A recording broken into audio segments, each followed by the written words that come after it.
Gulat ako dahil ang akala ko si Zai ang nag-invite sa akin at hindi ko pa alam kung ito ba ang kapatid ni Zai na lalaki. Pagpasok ko dito agad siya nag-hello sa akin at tinatawag niya akong ate at sabi ko sa kanya akala ko ikaw si Zai. Nagulat ako dahil hindi siya sigurado sa sinabi niya at dito niyaya niya ako maglaro at dahil hindi online si Zai sumama na lang ako sa kanya.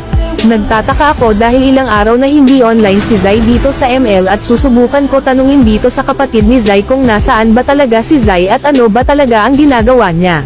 Tinanong ko itong kasama ko kung siya ba ang kapatid ni Zai at totoo talaga na ito ang kapatid ni Zai na lalaki at tatanungin ko sa kanya kung nasaan ang kuya Zai niya ngayon. Dito tinanong ko sa kapatid ni Zai kung nasaan ang kuya Zai niya ngayon.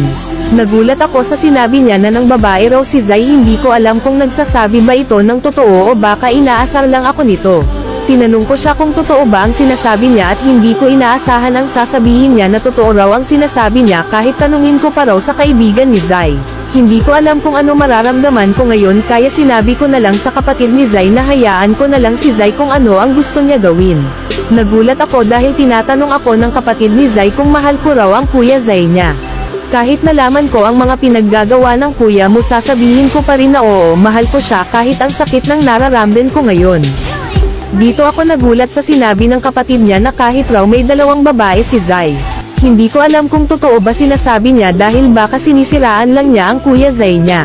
Sabi ko sa kapatid ni Zai na kinakabahan ako sa mga sinasabi niya sa akin dahil hindi naman ganyan si Zai at kilala ko yung boyfriend ko. Nagulat ako sa sinabi ng kapatid ni Zai sa akin dahil andyan naman raw siya at siya na lang raw.